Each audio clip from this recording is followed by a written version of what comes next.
In my last video, I introduced you to the 5 brushes in my new Princeton Brush Landscape Set. This time, we'll take a closer look at what each brush can do. From blocking in and modeling forms to those last final details. You'll see the strokes, textures, and effects that make them so versatile for landscape painting. I've also put together some bonus brush tips for you. Look for the link in the description to download those. Hey there, I'm Layne Johnson. I help regular people learn classical painting techniques so they can paint the landscapes they love and have fun doing it. Welcome to my studio. Let's get started. Okay, our first brush in the set is the Catalyst Anglebrite number 6. The Catalyst brushes are really good for holding paint. This is because the bristles are designed with a flagged tip. They're kind of split on the end, with each area having 2 or 3 distinct tips. So as you can see, this brush is really wet and it's holding the pigment just fine. You can create all sorts of textures with this brush, but I use it mainly for blocking in and modeling forms early in a painting. At that stage, I prefer a stiff bristle brush that can really move paint around. So you can see it can block in a lot of shapes. And because of the angle of the tip, you can actually get into places that perhaps a flat can't. That's one of the main reasons I love this brush. I mean, early in a painting, like I tell my students, we're working on the large masses, the shapes more so than, say, forms. If you wipe some of the paint from the brush, you can see how well this brush can do dry brush technique. Also, this brush can model forms. Early in a painting, you can blend from one color to the next. This type of blending helps you to create forms, so this brush does that really well. Now watch how it can cut around this cloud shape. This is what this brush shape excels at. It really is a fantastic brush. Our next brush is the Catalyst Anglebrite number 3. It's basically the little brother of the previous brush. Again, it's a catalyst, so it holds paint really well. But with this brush, you can actually get in and create some kind of indicated detail, more like the impression of detail. If this were a tree line, you can see how quickly you'd be blocking in these really interesting shapes. Of course, you can do various textures with this brush. Dry brush and scumbling techniques work really well with it also. So again, early in the painting, I'll use it blocking in. You can chisel in and around shapes in the same manner as the larger brush, just on a smaller scale. I like stiff brushes early in the painting, and the catalysts give me the feel I want. So I tried to create a set that gives you a range of what you need at various stages of a painting, from stiff bristles early in a painting to softer bristles that are better for detail toward the end of a painting. And this brush is great for creating foliage or any kind of flora. I'd have to say that this brush, the Anglebrite number 3, is one of my favorite brushes. The next brush in the set is the Catalyst Filbert number 4. Now, the Filbert shape is just ideal for creating cloud forms. You can see that profile, a flat oval kind of shape. You work with different faces of the brush from tip to the edges. You're almost dancing in the sky creating clouds. It's one of my favorite brushes to paint with. And again, being a catalyst brush, it holds a lot of paint, so you can make it perform magic without having to go to the palette constantly. The thing that this brush does well is blend. As you move towards the middle of a painting, this brush can help you model the forms of the clouds, moving them away from just shapes to give them real dimension. So the Catalyst Filbert blending ability helps you to create these nice fluffy clouds. But you know what? Another thing this brush does well for me is that it can create excellent cactus. The brush's profile is the perfect shape for a prickly pear cactus.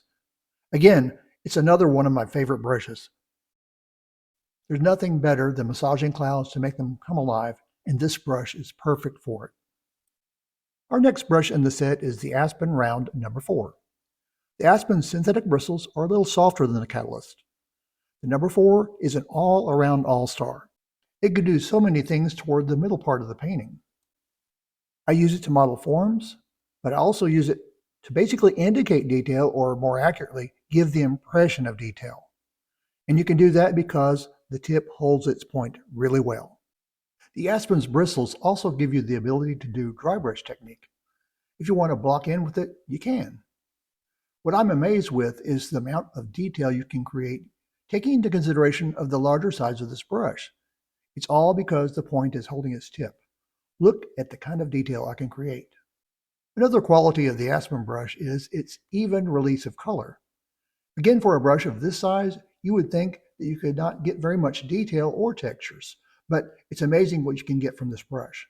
I can always count on this Aspen to do what I needed to do for, say, a landscape foreground, where I'm needing to create textures and details, or the strokes that indicate detail. Any kind of flora. It's going to come around to what shapes and what strokes you can create to create leaves, sticks, grasses, and brush. Anything that's going to indicate nature. The Aspen #4 Round's ability to create organic-looking shapes helps it rise to the top for versatility. I'll also use this brush when I'm creating foliage.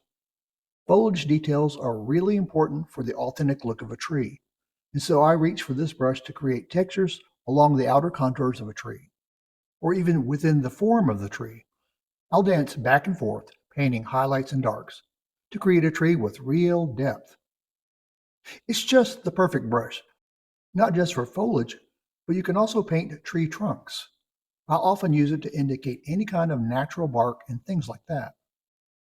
I'm using this Aspen to create authentic looking weeds, the things that make nature look natural. It's a perfect brush for these kind of effects. This brush is ideal to create elements towards the middle and even towards the end of a painting. It has great control. It's a fantastic brush. Want some bonus brush tips? Look for the link in the description to download those, along with info on where you can find my new Princeton Brush Landscape Set. Make sure you download that. Our last brush is the Velvetouch Round #4. Now I talked about the different bristles, their level of stiffness to softness. I prefer to use a softer or less stiff brush near the end of a painting when I'm painting final details. And this brush is the softest in the set. This is where you pull out this brush to have fun, creating real details. I use it to create, limbs, sticks, weeds, and grasses. If I'm adding animals into a scene, I will likely go to this brush because, again, it's got that sharp tip that's soft and flexible that allows me to do just about any detail effect. For example, foliage. When I'm painting live oaks, this is the brush I use to create small leaves, the details of foliage. And on a larger painting, you'd use the same kind of leaves, just on a larger scale. You can see how you can really quickly develop foliage using this brush. Some of the earlier brushes were creating the impression of detail. And you could do that with this brush too. But this is the one I reach for when I really do want to indicate real details that will give the painting true authenticity. You can dry brush with it too, and scumble. You can do washes over things. You can paint with it thinly, and you can paint with it thickly. It's just very versatile in the same manner that the previous Aspen Round was, but this is just a little smaller scale and it's a little bit softer. So you can actually paint even smaller fine lines.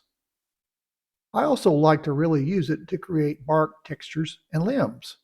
If you're working in areas of a tree where you have sky holes, the visual hole areas that are behind the tree, this is a really good brush to paint in those areas. And of course, it's great for painting any kind of flora. It's just a fantastic brush. Whether you're painting dry or painting more wet like I am here, it's just a perfect brush to create those kind of fun details. And me, being a Texan, I of course have painted a few bluebonnets, and this is a great brush to create those kind of details for an authentic Texas landscape painting. The brush holds the color really well, and of course the tip holds its point and gives you what you need to get that kind of detail. There's just nothing better than disappearing in a painting towards the end and painting those kind of details that make the painting come alive, that make the painting sing. Every brush has its own personality, and they change as they get older. And when you learn how to use each one, it opens up a whole new level of creativity. These 5 brushes from my Princeton Brush Landscape Set are my daily go-tos for everything from skies to trees to final details. And once you use them, I think you'll see why. Want those bonus brush tips? Check out the link in the description to download them and to find out where you can pick up my Princeton Brush Landscape Set. And here's something fun. I'm giving away a few of my new Princeton Brush Landscape sets to say thanks for all the support. To enter, just leave a comment below and tell me how you'd use this set, what kind of a scene you'd love to capture with these brushes. I'll announce the winners in an upcoming video or community post, so make sure you're subscribed so you don't miss it. And by the way, it's completely free to enter. And don't forget, if you'd like to get bonus tips for using these brushes, look for the link in the description. You can also find all the giveaway details and official rules down in the description. Now that you know what these brushes can do, be sure to watch this next video where you'll learn 8 classical painting concepts that will help you bring richness and depth to your landscapes. Until then, enjoy the journey.